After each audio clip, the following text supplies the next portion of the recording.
ইমানের সৈনিকেরা ভয় পেও না, রাত্রি আধার হচ্ছে বলে, যত রাত হোক না আধার, আসবে সকাল সময় হলে।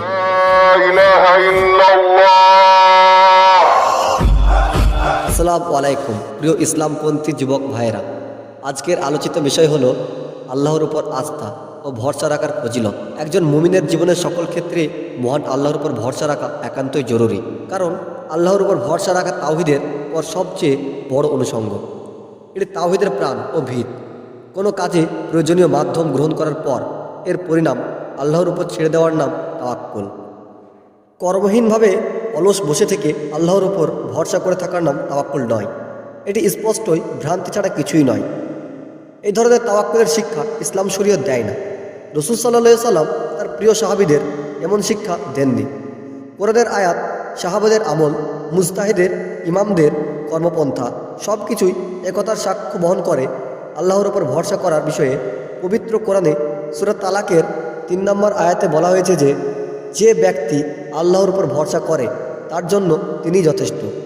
সূরা ইউনূসের ৮৪ নম্বর আয়াতে ইরশাদ হয়েছে, যদি তোমরা আল্লাহর উপর ঈমান এনে থাকো তাহলে তোমরা তার উপর নির্ভর করো। এভাবে পবিত্র কোরআনের বিভিন্ন স্থানে আল্লাহ তাআলা ঈমান ও ইবাদতের সঙ্গে তাওয়াক্কুল তথা আল্লাহর উপর ভরসা করার প্রতি জোর নির্দেশ দিয়েছেন। নবী সাল্লাল্লাহু আলাইহি সাল্লাম সাহাবাদের আল্লাহর উপর ভরসা করার কী ধরনের পন্থা শিখিয়েছেন তা বিবৃত হয়েছে এক হাদিসে। ইমরান ইবনে হুসাইন রাদিয়াল্লাহু আনহু থেকে বর্ণিত, রাসূল সাল্লাল্লাহু আলাইহি সাল্লাম বলেছেন, আমার উম্মতের ৭০,০০০ লোক বিনা হিসেবে জান্নাতে প্রবেশ করবে। সাহাবারা জিজ্ঞেস করেন, হে আল্লাহ রাসূল সাল্লাল্লাহু আলাইহি সাল্লাম, সেই লোকগুলো কারা? তিনি বলেন, যারা ঝাড়ফুঁক গ্রহণ করে না এবং নিজ প্রভুর ওপর ভরসা রাখে। হযরত উমর রাদিয়াল্লাহু আনহু বর্ণনা করেন, আমি রাসূল সাল্লাল্লাহু আলাইহি সাল্লামকে বলতে শুনেছি, তোমরা যদি আল্লাহর উপর যথাযথ তাওয়াক্কুল করতে তাহলে তিনি পাখিদেরকে যেভাবে রিজিক দান করেন তোমাদেরকেও সেভাবেই রিজিক দান করতেন।